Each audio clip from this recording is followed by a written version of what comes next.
સરકારશ્રી દ્વારા 7/7/2025ના રોજથી ઘરે બેઠા લર્નિંગ લાયસન્સ મેળવવા માટેની સુવિધા પૂરી પાડેલ છે કે જેની અંદર આપણે રાજકોટ જિલ્લાની વાત કરીએ તો દર વર્ષે 40,000 થી 50,000 જેટલા લર્નિંગ લાયસન્સ આઈટીઆઈ કાં તો પોલિટેકનિક કચેરી ખાતેથી નીકળતા હતા.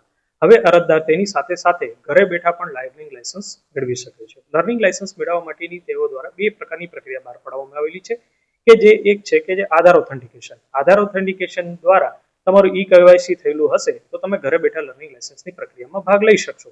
અને બીજી પ્રક્રિયા જે છે કે જેની અંદર કેવાયસી ના હોય અને આધાર ઓથેન્ટિકેશન ના હોય તો તમે નજીકની આઈટીઆઈ છે, પોલિટેકનિક છે કે આરટીઓ કચેરીની અંદર જઈને પણ તમારું લર્નિંગ લાયસન્સ મેળવી શકો છો.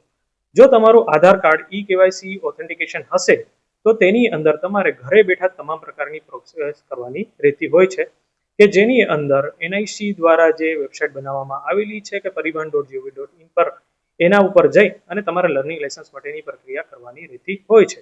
જેની અંદર તમારો આધાર કાર્ડ અને આધાર કાર્ડની સાથે જે તમારો નંબર મળેલો છે તે નંબર નાખી અને તમારો તમામ ડેટા એની અંદર ઓટોમેટિકલી ફેચ થઈ જતો હોય છે. એની અંદર તમારું નામ હોય છે કે તમારા હસબન્ડ, પેરેન્ટ્સ કે ગાર્ડિયનનું જે પણ નામ હોય તે આની અંદર ઓટોમેટિક આવી જતું હોય. સાથે સાથે તમારું એડ્રેસ પ્રૂફ પણ એની અંદર જે બતાવેલું હોય છે તે ઓટો ફેચમાં આવી જતું હોય છે.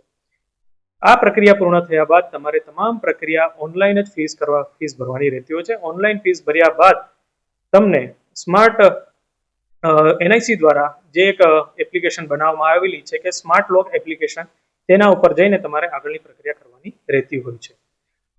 આ પ્રક્રિયા દ્વારા તમારે ઘરે બેઠા 7 દિવસની અંદર રોડ સેફટીને લગતા ટ્યુટોરિયલ જોવાના હોય છે. 7 દિવસની અંદર તમારે રોડ સેફટીને લગતા ટ્યુટોરિયલ જોઈ અને 7 દિવસની મર્યાદાની અંદર જ તમારે લર્નિંગ લાયસન્સ ટેસ્ટ આપવાનો રહેતો હોય છે. સ્માર્ટ લોક એપ્લિકેશન દ્વારા તમારે ઓટોમેટિકલી તમારે જે મોબાઈલ ઉપર જે એસએમએસ મળ્યો હોય છે તેની અંદર તમારો એપ્લિકેશન નંબર હોય છે અને એલએલ ટેસ્ટ માટેનો પાસવર્ડ હોય છે. એ પ્રક્રિયા પૂર્ણ કરી અને તમારે લર્નિંગ લાયસન્સનો ટેસ્ટ આપવાનો રહેતો હોય છે. લર્નિંગ લાયસન્સનો ટેસ્ટ પૂર્ણ કર્યા બાદ તમને ઘરે બેઠા લર્નિંગ લાયસન્સ તમે ડાઉનલોડ કરી શકો છો.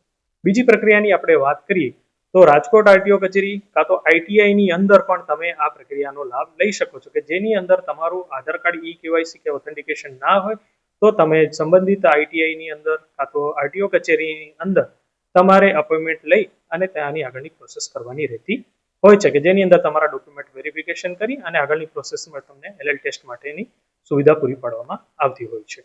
બીજી ખાસ કરીને વાત કરું તો કે અત્યાર સુધીમાં 3 દિવસની અંદર 7 તારીખ, 8 તારીખ અને 9 તારીખની 8 દિન સુધીની વાત કરીએ તો રાજકોટ જિલ્લાની અંદર આશરે 14 જેટલા લોકોએ આ યોજનાનો લાભ લીધો છે અને જેની અંદર ઘરે બેઠા તેઓએ લાભ મેળવેલ છે. જાહેર જનતાને નમ્ર વિનંતી કે જેટલું બને એટલું ઘરે બેઠા આપણે આ પ્રક્રિયાનો લાભ લઈએ અને પ્રોસેસ છે જે પરિવહન દ્વારા તમામ પ્રકારની વિગતો આપેલી છે એ પ્રમાણેની તમે આગળ કાર્યવાહી કરી શકો છો.